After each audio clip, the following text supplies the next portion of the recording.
My name is Nova, and I grew up in San Diego, though half my memories feel borrowed from other people's houses. I was the kid who carried a backpack that never really got unpacked moving from my mom's apartment to my grandma's to a friend's couch when things got bad. My childhood was a puzzle of short stays and long silences. When I was little, I thought dancing was freedom. I used to watch music videos late at night with the volume low, memorizing moves until my feet hurt. The girls on the screen looked untouchable glitter, rhythm, power. I didn't know back then that power was something you have to build inside. Not just where under neon lights dot, my mom was always tired. She worked long hours at a nursing home and came home carrying other people's sadness. She didn't drink or smoke.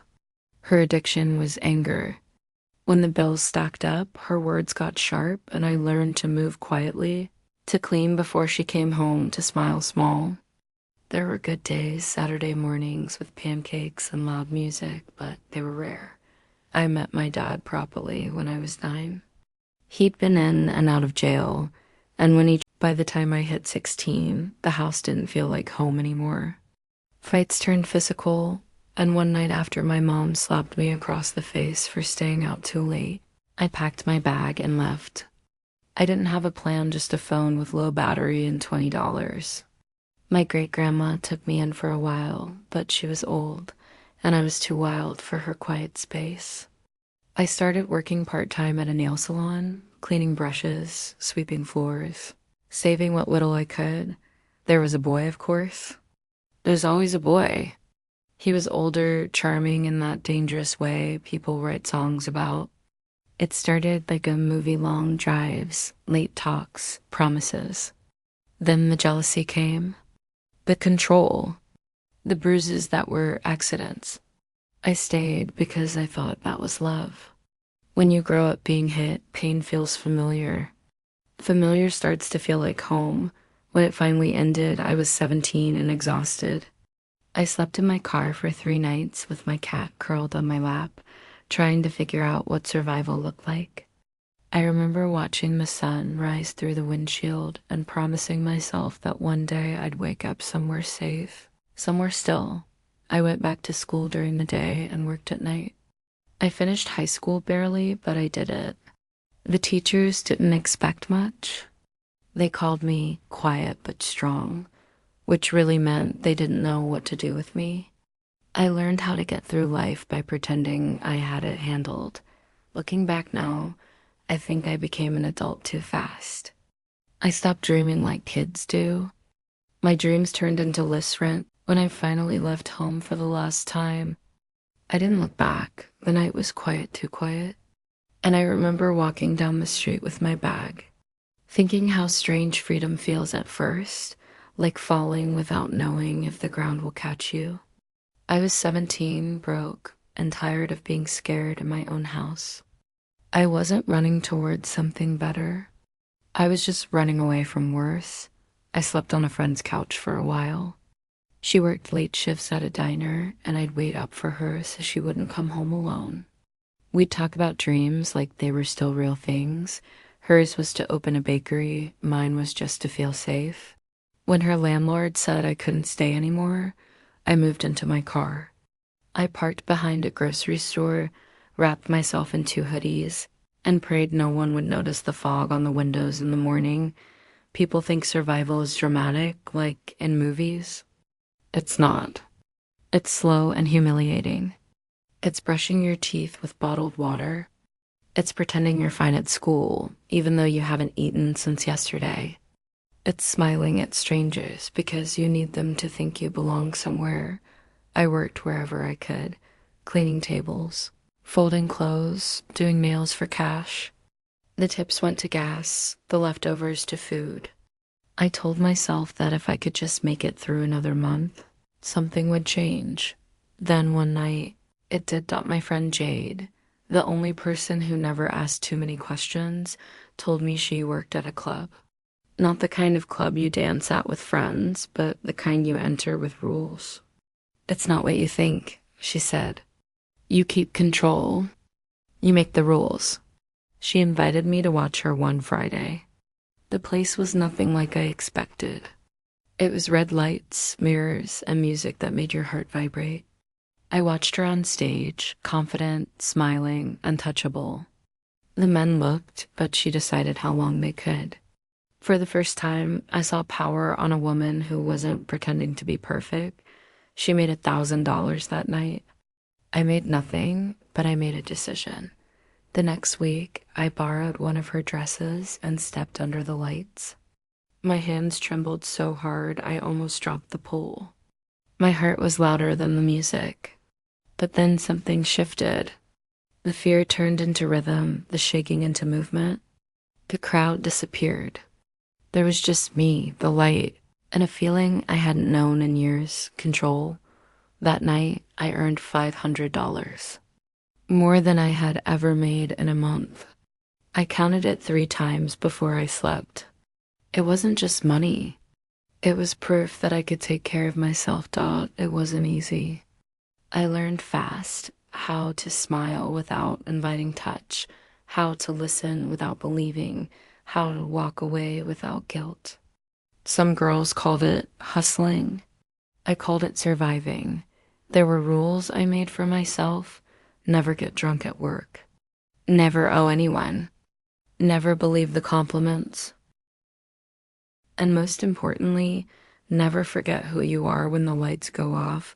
Doubt there were good nights, laughter in the dressing room, shared perfume, girls helping each other fix straps or smudge lipstick.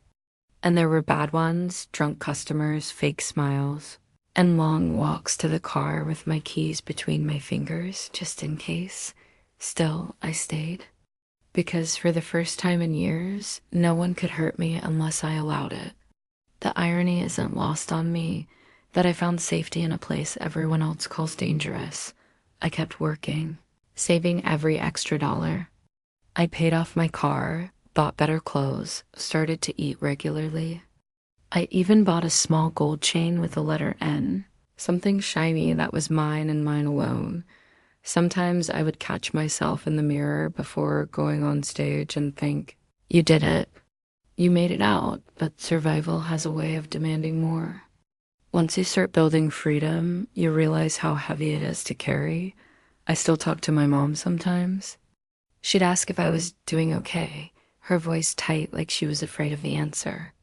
I told her I was fine. She didn't ask what I did for money, and I didn't offer it. Maybe she already knew. Maybe she didn't want to. Nights were long, but they didn't scare me anymore. I'd finish work at 3 a.m., drive down the coast with the windows open, music up, the wind cutting through my hair. The world looked softer in the dark. For those few minutes, I felt like every decision, even the bad ones, had led me here on purpose. I wasn't lost anymore. I wasn't a victim. I was building something, not glamorous, not easy, but real. Every spin on that pole, every dollar folded into my hand. Every tired morning I drove home smelling like smoke. It was all part of the same prayer. One day, this will be different. I didn't know how yet, but I knew it started here. When I started dancing full time, I thought I was just learning a job. I didn't realize I was learning people. You start to hear the same words over and over again. Beautiful, baby, perfect, mine. They sound sweet at first, like warm rain on dry ground. But after a while, you understand they're just currency, traded for attention, not affection. The club became its own world, its own ecosystem of lights, rules, and rituals. Every night started the same. The smell of hairspray and cheap perfume, the sound of stilettos on tile, the low bass rumbling from the stage. In that space, names didn't matter. Everyone became a version of themselves that could survive. I learned to smile like armor. To walk like I didn't care who was watching. To make eye contact just long enough to seem interested. Never long enough to be known. Some men came in broken, others just bored. The ones who scared me most were the polite ones, the men who said please before they crossed the line. They'd talk about their wives, their daughters, their loneliness.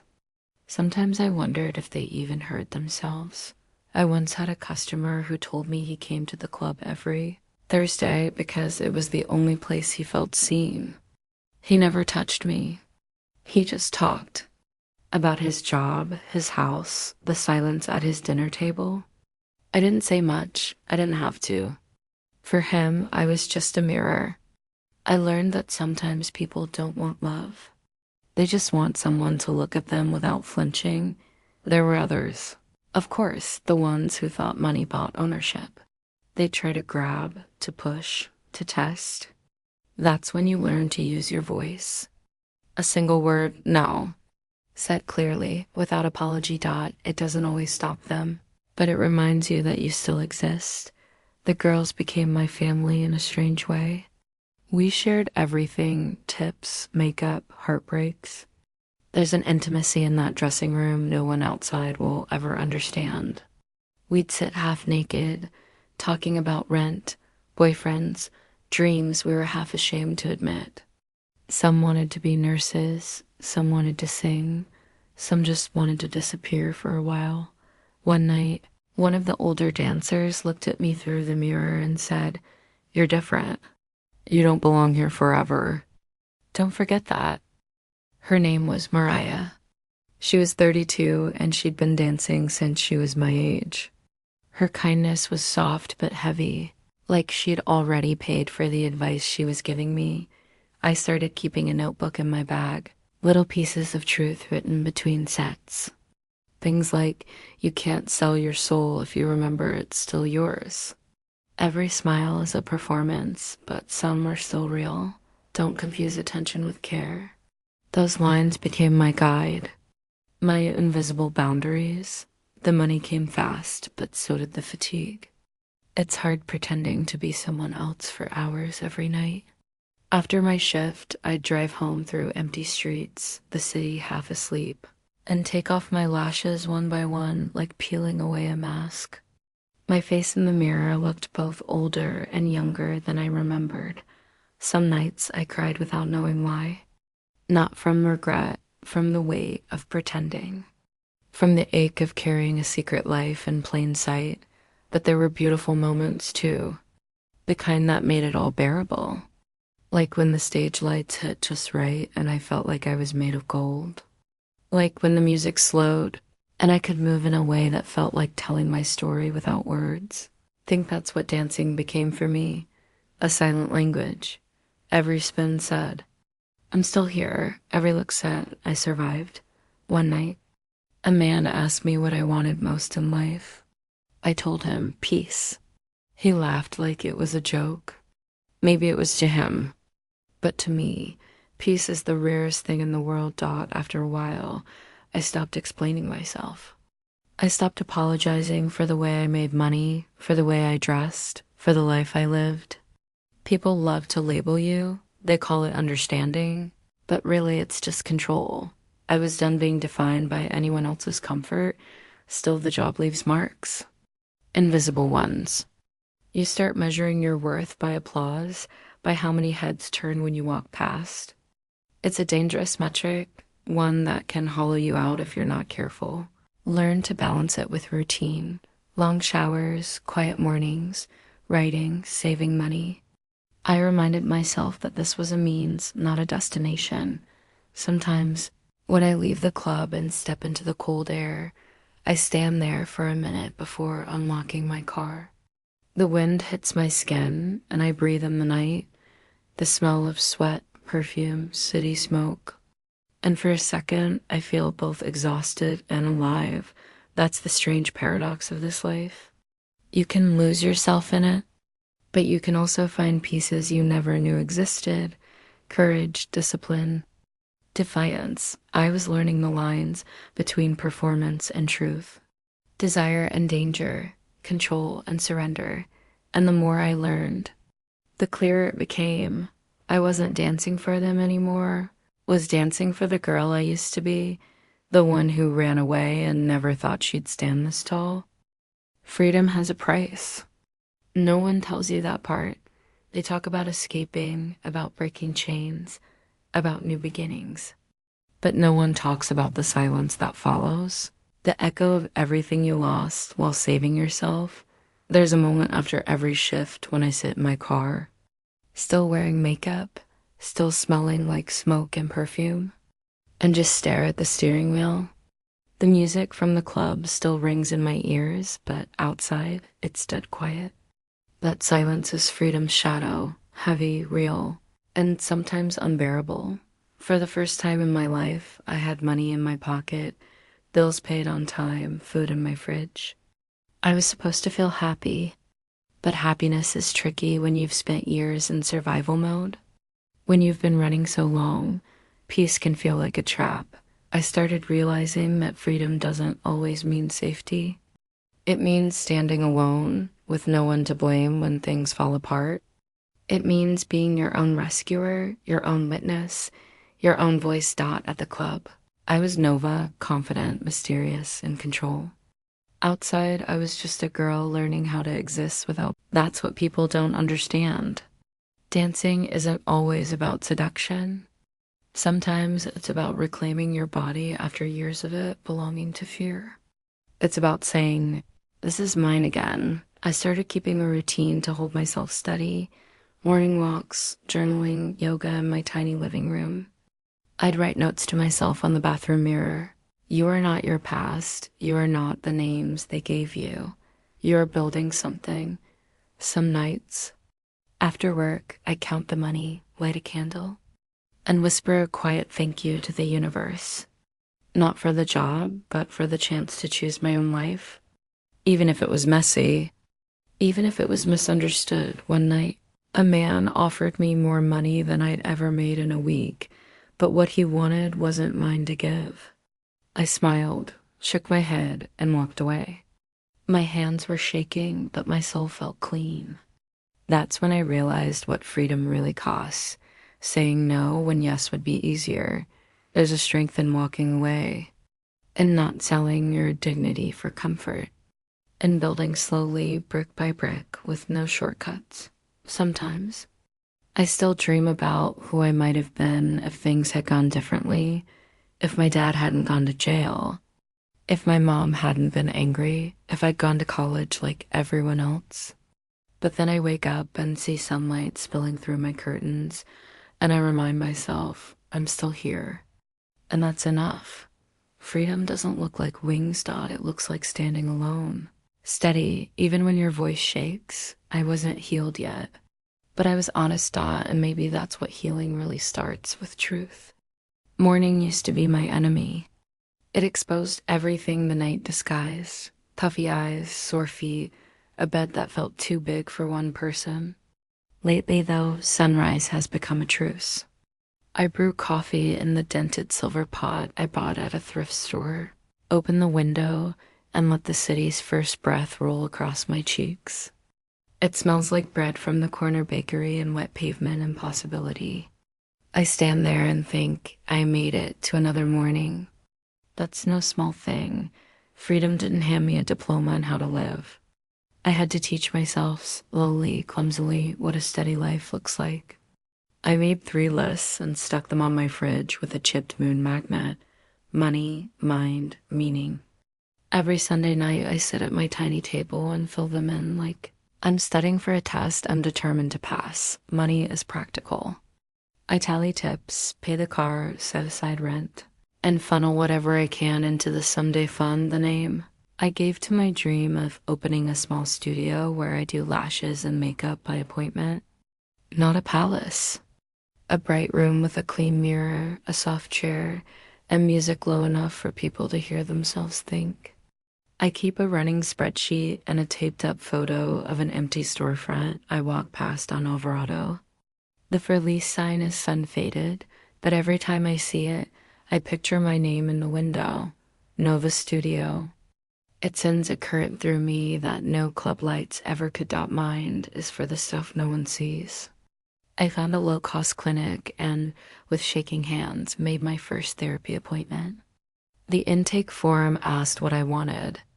I wrote, to stop being at war with myself. I show up every week, even when I'm tired, even when part of me wants to cancel. We talk about survival brains and safe bodies, about how vigilance kept me alive, but also kept me lonely. My therapist gives me homework. Breathe with both feet on the ground. Name 5 blue things in the room when panic rises. Keep a true things journal. And I write, I am safe in this moment. I can choose what happens next. My body belongs to me. They're simple sentences. They feel like scaffolding. Meaning changes month to month. Some weeks it's reading novels in the laundromat while my clothes tumble. Other weeks it's volunteering an hour to do simple makeup for women at a shelter that hosts job interviews. The first time I walked in, I told them I wasn't a licensed cosmetologist yet. The coordinator smiled and said, "Can you listen? Can you be kind?" I nodded. "That's the credential," she said. We talked about lipstick like it was a sunrise. One woman looked at herself and whispered, "I forgot I had cheekbones." I cried in the car afterward. Not from sadness, but from the shock of feeling useful. At work. I'm still Nova under lights, but I've redrawn the map. I take earlier sets, leave before the room gets too drunk, and I don't chase the biggest nights. I choose the steady ones. I know which songs give me the right momentum and where the carpet frays near the stage so I don't trip in heels. When a man tries to tip with conditions, I smile and let his dollar fall back to his palm. Boundaries used to feel like doors I slammed. Now they feel like windows I open and close with intention. I'm learning to talk to my mother in a way that doesn't destroy me. We keep our calls short.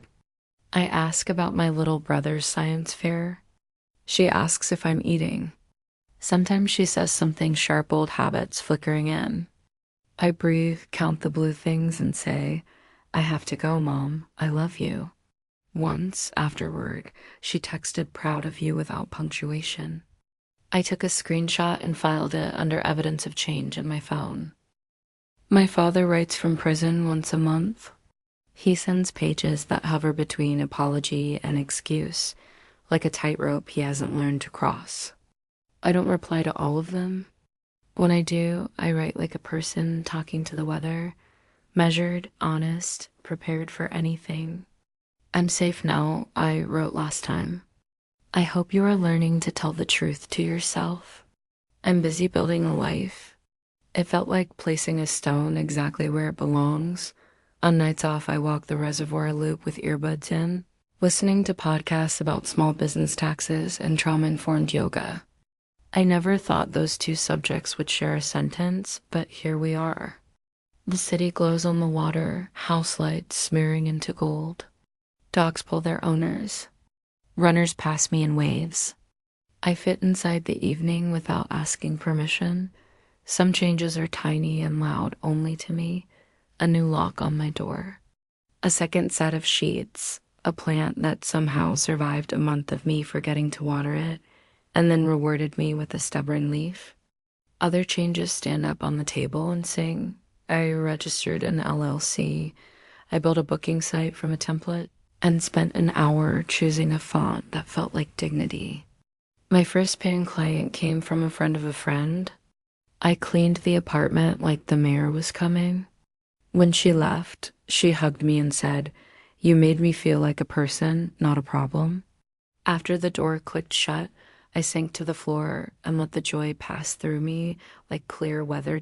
It isn't linear. Some mornings I wake in the old way, heart sprinting, mind replaying the worst rooms, the darkest hallways. On those days, I write a permission slip. You're allowed to be tired and still good. You're allowed to carry scars and still glow. I tape it next to the list. The club taught me skills I'm no longer ashamed to claim. Reading a room, timing an entrance, refusing a bargain that cost my self-respect. Finding the light. I realize those are business skills, human skills. When doubt whispers, "Who do you think you are?" I answer out loud, "Someone who learns." The echo in my small kitchen says it back. Someone who learns, a girl at work knew. Knuckles clenched around her clutch, asked me if the job ever gets easier. I told her the truth. The job stays the job. You get sturdier. I wrote my number on a napkin.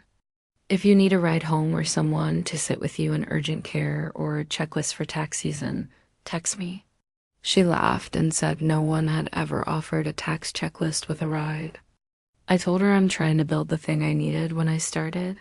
A map, a hand, a light left on dot one afternoon. I walked past the Alvarado storefront, and the sign was gone. The space looked bigger than I remembered, as if possibility had moved the walls. I pressed my palm to the glass and imagined shelf paper. Appointment cards, a quiet bell on the door. The first day, I hang a framed copy of my business license and send a photo to the group chat that now includes 2 women from the shelter, my therapist, my friend from the club, and yes, my mother. I pictured answering the inaugural email. Hi, Nova, I heard about your studio. Do you do Saturdays? I smiled at my reflection and said, yes, I do Saturdays. Becoming isn't a fireworks show. It's a practice, a pulse. It's choosing your own voice so many times it finally feels natural in your mouth. It's washing glitter out of your hair at 2 a.m. and still setting an alarm so you can meet yourself in the morning. It's talking softly to the frightened part of you and still taking the next brave step. Tonight, I work one of my last long shifts of the season. I already packed a granola bar, flats for the drive, and the tiny notebook where I mark payments and ideas. On the first page, I wrote the thinnest, strongest sentence I know. I'm not waiting for rescue. I am the rescue. When I close my eyes, I see a small room lit like morning, a mirror reflecting a face without apology, a sign on the door that says, open. The past will always try to call me back. That's what echoes do. But I've learned a counterspell made of ordinary choices. Pay the bill. Keep the boundary, show up to therapy, return the text that matters. Light the candle after counting the cash. Send $5 to a friend who's short on gas. Take a photo of the plant's new leaf. Choose a font that honors the person I'm becoming. The city hums through the window. My coffee's gone cold. I cap my pen, fold the lists, and slide them under the moon magnet. In the hallway mirror, I catch a glimpse of myself, no costume, no script, just a woman on the edge of the life she is building. I lift my chin and whisper the same thing every morning now. A promise and a prayer. Keep going, Nova. You're almost here.